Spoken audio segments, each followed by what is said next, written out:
Commander Carl Vex clicked his mandibles in satisfaction, all 6 arms folded across his chitinous chest as he gazed down at the Galactic Combat Federation's crown jewel. Nexus Prime's grand arena stretched beneath him like a gleaming monument to civilized violence, its crystalline walls humming with energy shields and death traps that had claimed thousands of combatants over the centuries. 500 to 1 against the human, his aide Creek squeezed through his breathing apparatus, tentacles twitching with barely contained amusement. The bookmakers are practically giving away free credits at this point. Carl Vex's compound eyes gleamed. Can you blame them? Look at that pathetic specimen. Down in the prep chamber, visible through the reinforced viewing portal, stood what had to be the most underwhelming sight in arena history. Maya Torres, 19 standard years old according to her file, looked like a stiff breeze could snap her in half. The human female barely reached 5.5 feet in height, her brown hair tied back in a simple ponytail, wearing nothing but basic combat padding and a bored expression that suggested she'd rather be anywhere else. Ladies, gentlemen, and assorted life forms. Crix's voice boomed across the arena's communication system, dripping with theatrical sarcasm. Today we witness what might be the shortest match in Grand Arena history. Fresh from the backwater Deathworld called Earth, weighing in at approximately nothing threatening whatsoever, we present Maya Torres. The crowd's jeering echoed through the massive chamber. 300,000 beings from across the galaxy had packed the arena, eager to watch another Deathworlder meet their inevitable, gruesome end. The statistics were crystal clear. No Deathworlder had ever lasted more than 10 minutes in the Grand Arena. Most barely managed 3. Carl Vex leaned forward, savoring the moment. I almost feel sorry for her. Almost. He paused, mandibles clicking thoughtfully. Think she'll cry when she sees the Vortans? If she lives long enough, Curix replied, adjusting his breathing mask. Though I must admit, she doesn't look particularly concerned about her impending doom. Indeed, Maya Torres stood in the prep chamber with the casual indifference of someone waiting for public transport. She examined her fingernails, stretched her neck from side to side, and when the arena gates began their mechanical grinding open, she simply sighed and muttered something that the universal translators couldn't quite catch. Let the games begin, Curix announced with glee. The arena floor erupted in a shower of sand and steam as 3 massive gates ground open simultaneously. From each entrance emerged the pride of Vortan military breeding programs, 8-foot-tall lizard warriors with scales like armor plating, razor-sharp claws, and muscles that could crush titanium. Each Vortan gladiator had been genetically enhanced for combat, trained from birth in 17 different martial arts, and fed a steady diet of violence and protein supplements. Maya Torres took one look at them and yawned.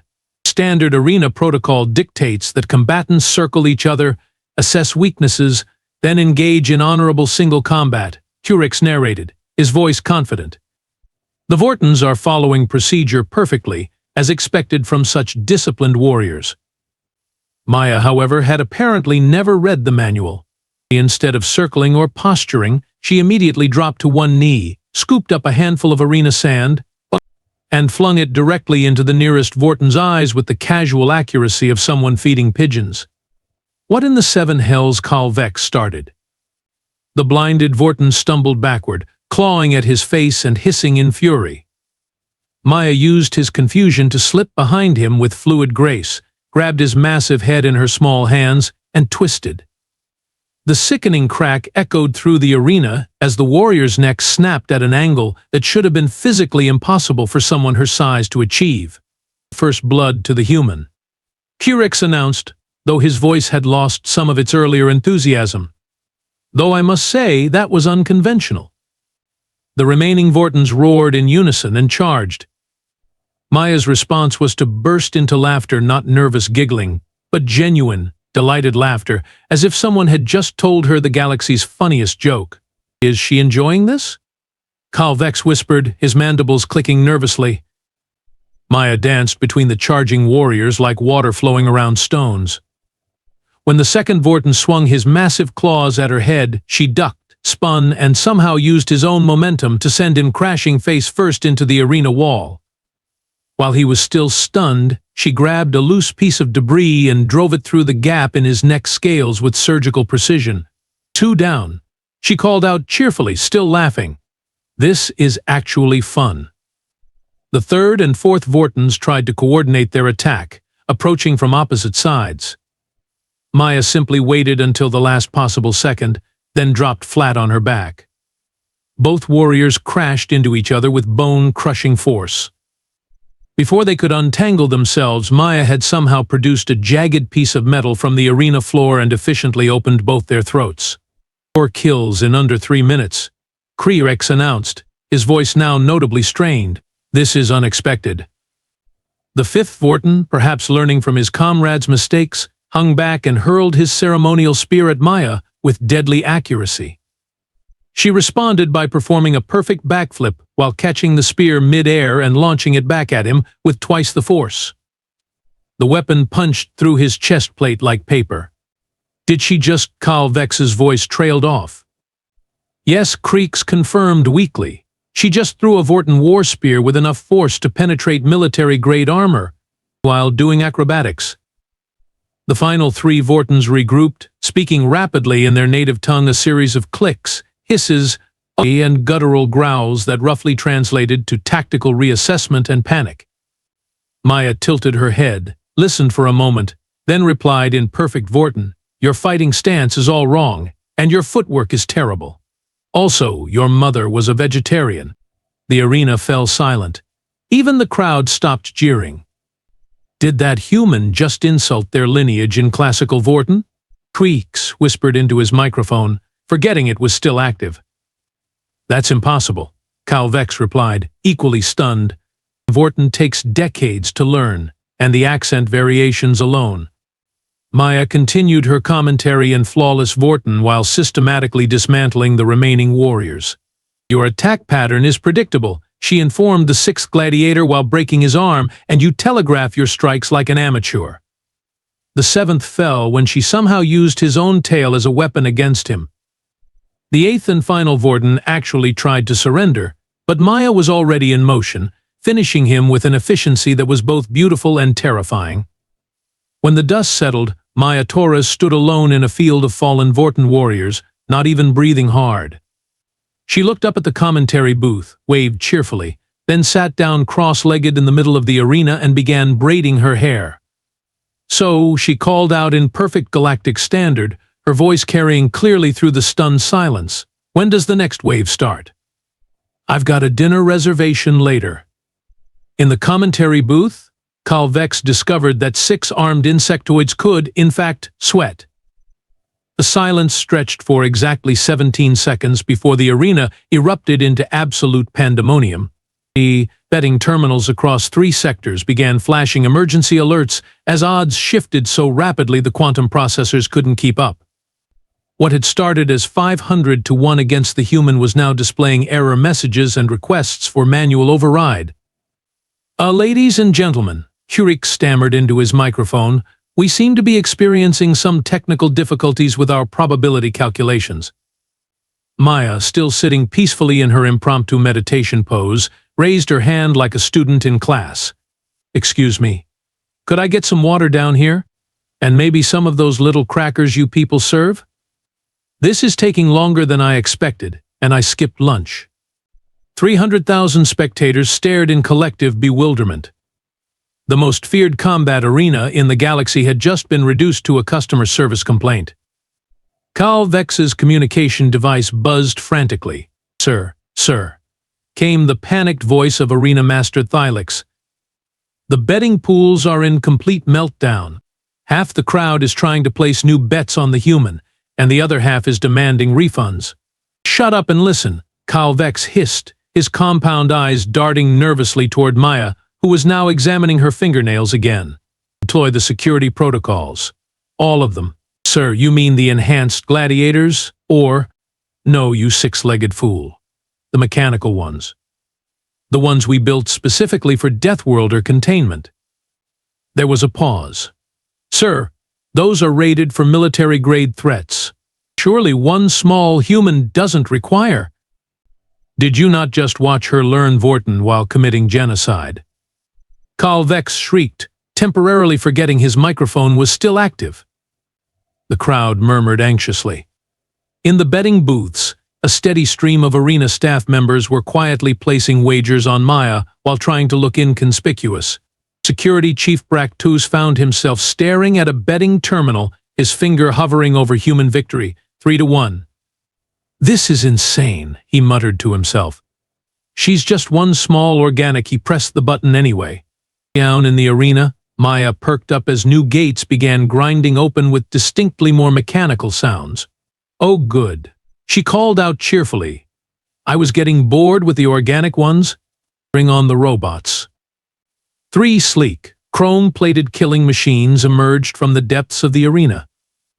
Each stood 12 feet tall, bristling with plasma cannons, energy blades, and enough firepower to level a city block. They had been designed by the finest military engineers in the galaxy, tested against everything from rampaging space bears to sentient asteroids, and had never failed to eliminate their targets. Maya clapped her hands together in delight. "Oh, these are much prettier. Do they come in different colors?" "Deploy Hunter Unit Alpha 7, Carl Vex commanded through gritted mandibles. In the security office, Guard Captain Zelt Rand stared at his duty roster. His name was next on the list for arena maintenance duty, a routine job that involved entering the combat zone to retrieve fallen weapons and reset environmental hazards. "Captain?" his aide prompted. "Your shift?" Zelt Rand looked at the monitors showing Maya waving enthusiastically at the mechanical death machines. He looked at his resignation letter, which he'd been saving for his retirement ceremony next month. He looked at his aide. "Equipment malfunction," he announced firmly. "My armor needs immediate recalibration. Find someone else." "But sir, the regulations clearly state." "The regulations," Zelt Rand interrupted, "don't account for humans who learn languages by osmosis and treat Vortan warriors like training dummies. I'm calling in sick." Maya's laughter echoed through the arena as the first mechanical gladiator powered up its weapons systems. "This," she announced to no one in particular, "is going to be fun." The first mechanical gladiator opened fire with enough plasma to melt a starship hull. Maya responded by cartwheeling sideways, giggling, and somehow ending up behind the 12-foot death machine before it could rotate its targeting systems. "The weak point on Model 7 Alpha units," she announced conversationally while ripping off the robot's left arm, "is always the shoulder joint." Poor engineering, really. She began beating the machine with its own appendage. You'd think after 3 centuries of development, someone would have fixed that. Carl Vex's mandibles were clicking so rapidly they sounded like castanets. "How does she know about the Mark 7 vulnerabilities?" "And that information is classified," Sir Creek wheezed. "I don't think she's reading our technical manuals. I think she's just figuring it out as she goes." Maya had indeed figured it out. The second robot fell when she jammed its own plasma cannon into its optical array, while the third became spare parts after she performed what could only be described as interpretive dance with a vibro blade. Within minutes, she was wearing pieces of mechanical armor like fashion accessories, a chrome shoulder pad glinting as she examined her new ensemble. "Not bad," she mused, adjusting a robotic gauntlet. "Though the color scheme is a bit bland. Do you have anything in red? Send in the maintenance crew." Carl Vex shrieked. This proved to be a tactical error of magnificent proportions. Guard Sergeant Vix Tal and his squad entered through Service Gate 7, armed with standard cleaning equipment and a healthy dose of bureaucratic confidence. They lasted approximately 30 seconds before Maya spotted them. "Oh, visitors," she called out cheerfully, then proceeded to hunt them across the arena like a predator who'd just discovered her prey could scream in harmony. "This is highly irregular," Creex announced, his voice climbing several octaves. "Combatants are not supposed to engage maintenance personnel. There are rules, protocols, union regulations." Maya, meanwhile, had cornered poor Vix Tal behind an overturned gladiator platform. "You're holding that plasma rifle all wrong," she informed him helpfully. "See, you want to distribute the weight across your whole body, not just your primary arms. Here, let me show you." The demonstration involved Maya taking the weapon, performing a perfect combat role, and using it to destroy 3 arena fixtures with impossible accuracy. Much better. Though honestly, your people really need to work on your stance. It's no wonder your military has such a high casualty rate. Tao fled. His entire squad followed. They were later found hiding in a supply closet, filing simultaneous requests for immediate transfer to desk duty. "I need reinforcements," Calvex commanded into his communication array. "Sir," came the reply from Security Chief Bractus. "We're experiencing an unusual number of sick calls. Guard Captain Zeltran claims his entire family has contracted Rigelian flu. Lieutenant Korth says his grandmother is having emergency surgery. Corporal Thix reports that his pet needs emotional support after a traumatic grooming incident. What about the others? They've all developed sudden and severe allergies to, and I quote, psychotic deathworlders with anger management issues."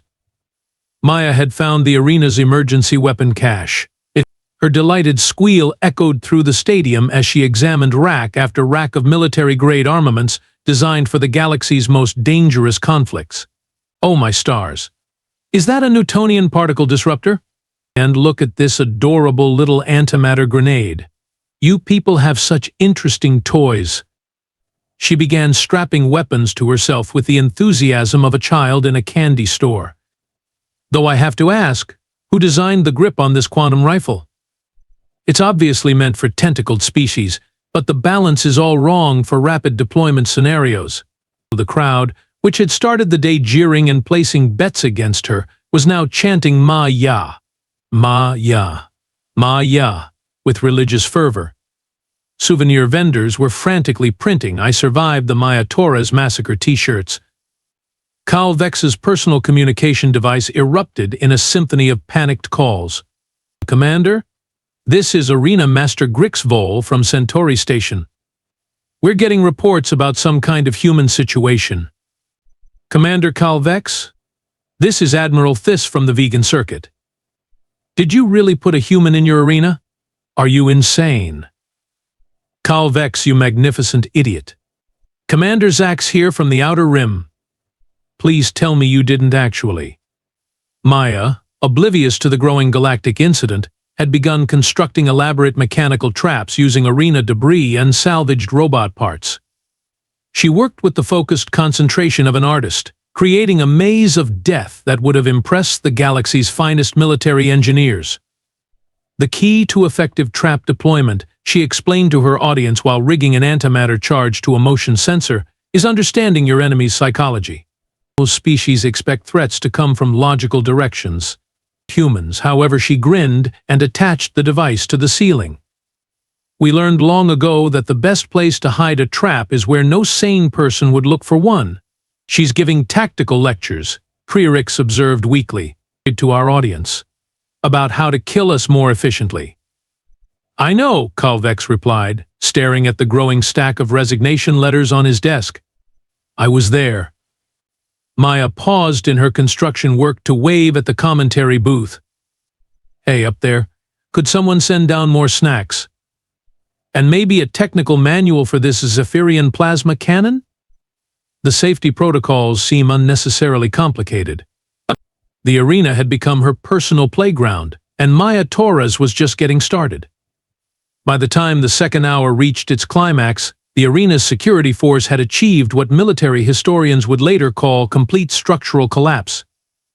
The security office sat empty except for a pile of abandoned uniforms and a hastily scrawled note reading "Gone fishing. Indefinitely. Don't call." Maya had transformed the eastern quarter of the arena into what could only be described as a fortress of creative violence. Using salvaged robot parts, arena fixtures, and an impressive array of explosives, she'd constructed a defensive position that would have made military engineers weep with envy. Plasma turrets tracked movement with deadly precision, force fields hummed at strategic choke points, and somewhere in the maze she'd rigged what appeared to be a coffee maker. "Now, the mistake you're making," Maya called out to a trembling Rigelian warrior who'd been sent in as part of Wave 7, "is that you're telegraphing your attack with your secondary eye stalks. See how they twitch right before you move? Dead giveaway. She demonstrated by perfectly predicting his next 3 strikes, casually blocking each one while continuing her lecture. Also, your species' natural bioluminescence flares when you're stressed.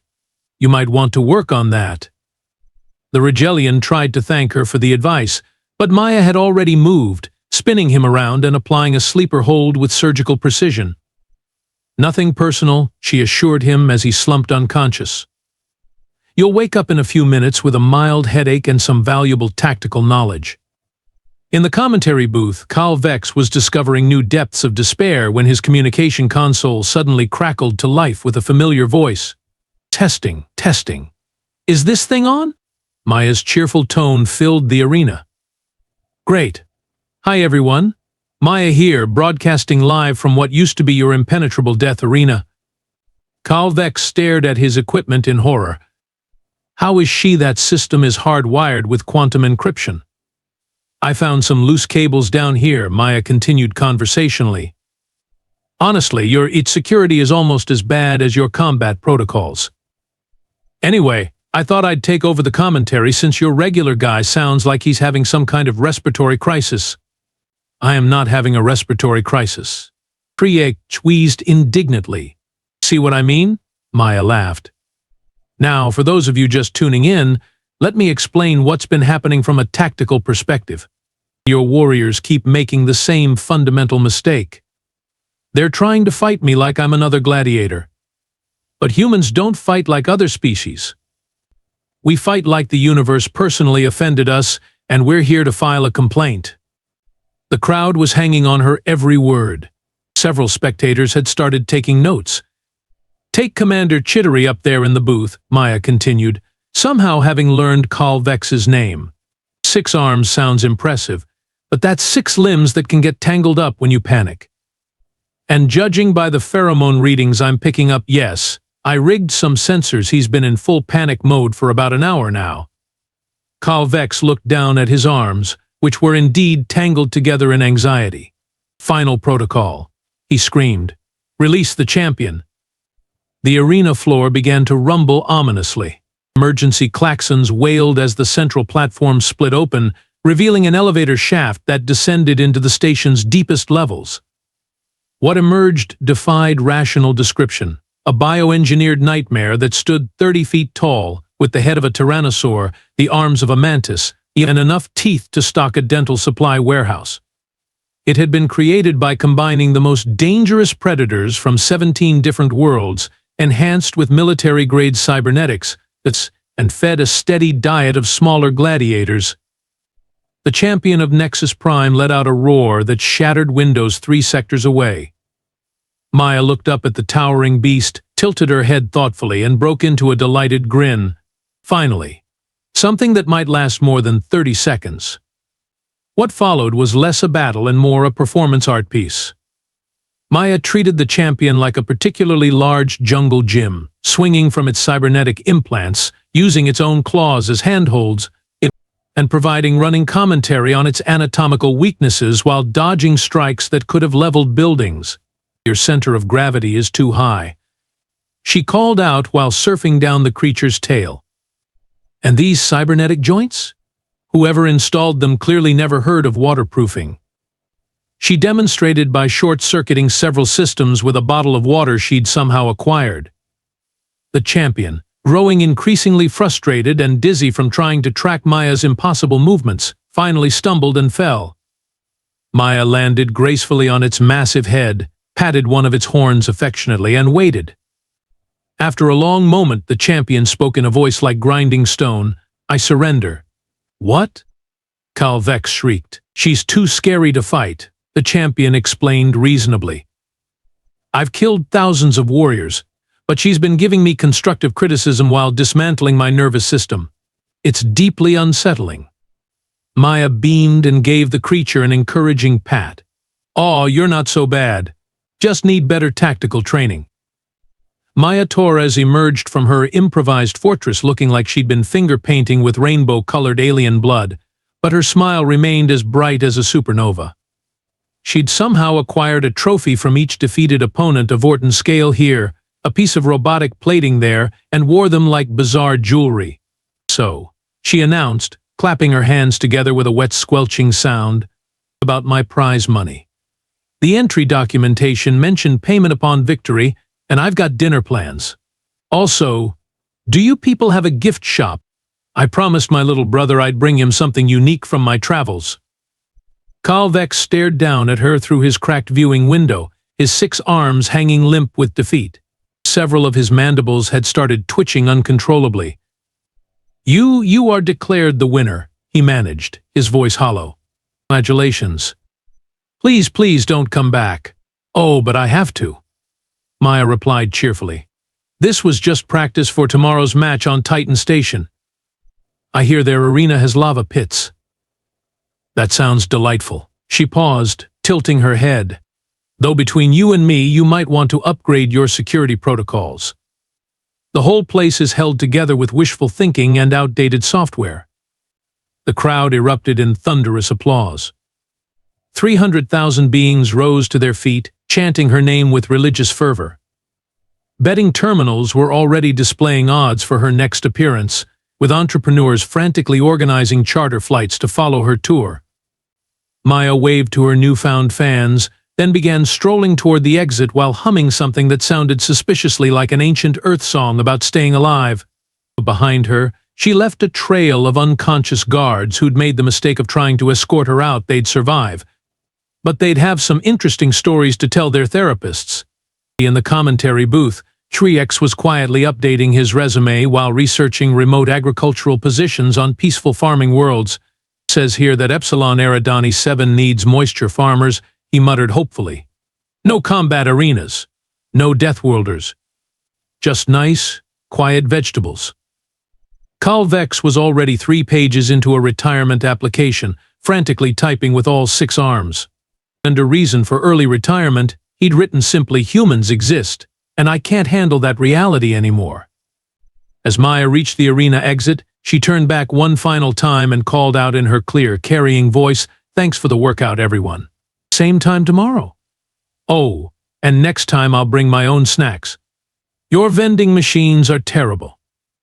The arena fell silent, except for the sound of Kalvex's mandibles clicking like a broken metronome. Somewhere in the depths of space, every other arena commander in the galaxy was quietly updating their insurance policies and wondering if it was too late to change careers. Maya Torres, meanwhile, was already humming her way toward the next adventure, leaving behind a legend that would terrorize gladiator arenas for generations to come.